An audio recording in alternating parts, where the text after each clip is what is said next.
주님께서 여러분과 함께 또한 사제의 영과 함께 요한이 전한 거룩한 복음의 시작입니다. 주님 영광 받으소서. 한처음에 말씀이 계셨다. 말씀은 하느님과 함께 계셨는데 말씀은 하느님이셨다. 그분께서는 한처음에 하느님과 함께 계셨다. 모든 것이 그분을 통하여 생겨났고 그분 없이 생겨난 것은 하나도 없다. 그분 안에 생명이 있었으니 그 생명은 사람들의 빛이었다. 그 빛이 어둠 속에서 비치고 있지만 어둠은 그를 깨닫지 못하였다. 하느님께서 보내신 사람이 있었는데 그의 이름은 요한이었다. 그는 증언하러 왔다. 빛을 증언하여 자기를 통해 모든 사람이 믿게 하려는 것이었다. 그 사람은 빛이 아니었다. 빛을 증언하러 왔을 따름이다. 모든 사람을 비추는 참빛이 세상에 왔다. 그분께서 세상에 계셨고 세상이 그분을 통하여 생겨났지만 세상은 그분을 알아보지 못하였다. 그분께서 당신 땅에 오셨지만 그분의 백성은 그분을 맞아들이지 않았다.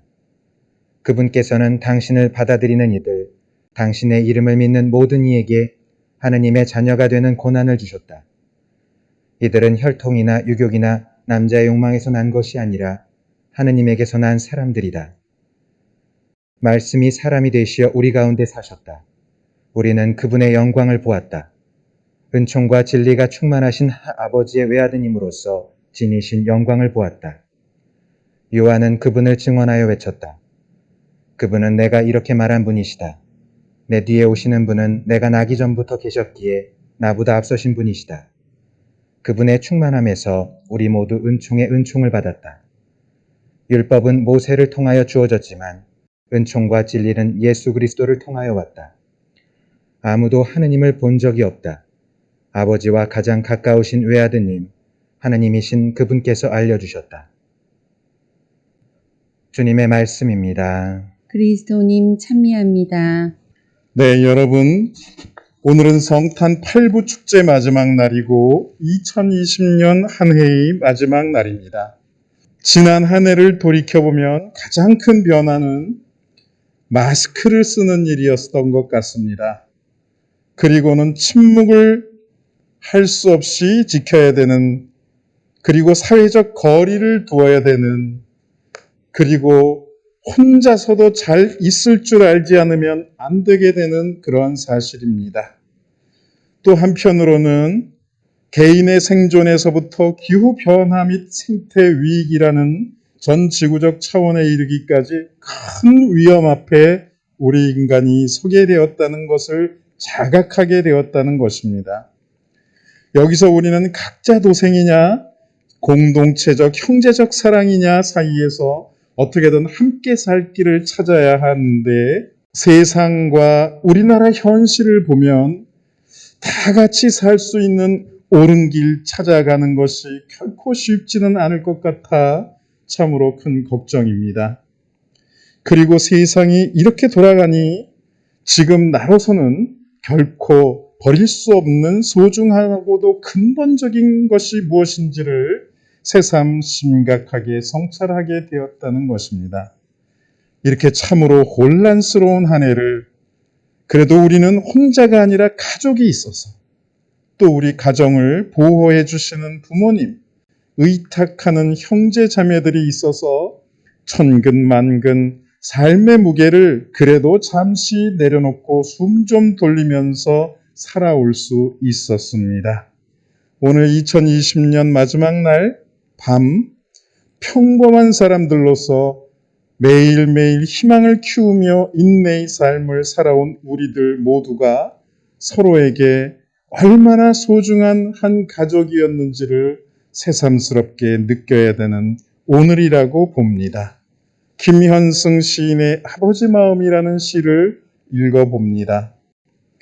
바쁜 사람도 굳센 사람들도 바람과 같던 사람들도 집에 오면 아버지가 된다. 어린 것들을 위하여 난로에 불을 피우고 그네의 작은 못을 박는 아버지가 된다. 저녁바람에 문을 닫고 낙엽을 줍는 아버지가 된다.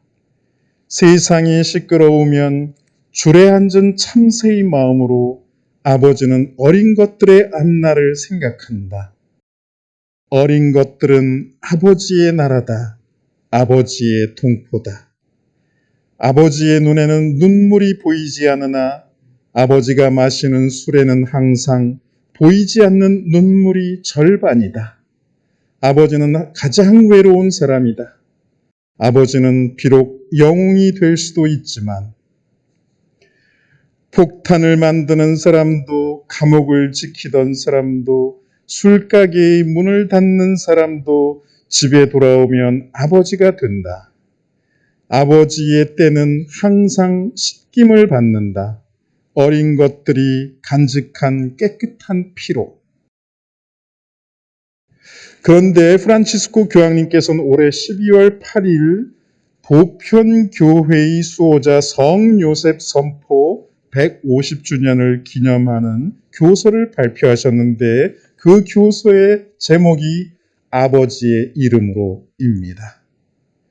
그리고 여기서 요셉 성인을 기리십니다. 요셉 성인을 주목받지 않으면서도 신중하고 드러나지 않게 매일을 살아가는 사람이자 구원 역사에서 필수불가결한 역할을 수행한 성인이라고 설명하셨습니다. 그러면서 그 문헌에서 요셉 성인의 특성을 쭉 나열하면서 설명해 주고 계십니다. 특히 온유한 사랑을 하셨던 요셉 성인으로부터 예수님께서는 우리 약함을 껴안으시는 하느님 아버지의 사랑을 체험하셨다고 얘기하십니다. 또한 요셉 성인은 몸소 순종하는 아버지 모습을 드러내어 아들 예수님께 하느님의 뜻을 행하는 모범을 가르치셨다고 하십니다. 또한 요셉 성인은 받아들이는 아버지셨습니다. 왜냐하면 아무런 조건 없이 마리아를 받아들였기 때문입니다. 또한 수동적인 인물이 아니라 모순되고 예상할 수 없으며 절망적인 현실을 받아들일 줄 아는 용기 있고 강한 인물이었습니다. 쉬운 길을 찾지 않으셨으며 열린 눈으로 현실을 마주하고 자신에게 맡겨진 책임을 받아들이셨다고 설명해 주고 계십니다. 또한 고난과 시련 속에서도 용감하고 창의적으로 가족들을 보호하셨으니 성모님과 예수님의 보호자이신 요셉 성인이야말로 바로 교회의 보호자라고 할 수 있습니다. 그리고 노동하시면서 그 기쁨과 존엄과 가치를 가르치신 아버지이시며 무엇보다 자기 자신이 아니라 예수님과 마리아를 당신 삶의 중심으로 삼으신 그늘에 가려진 그런 아버지이셨습니다. 올 한 해를 우리는 모두 각자 이렇게 육신의 아버지로서 또 신앙의 아버지로서 열심히 살아왔습니다.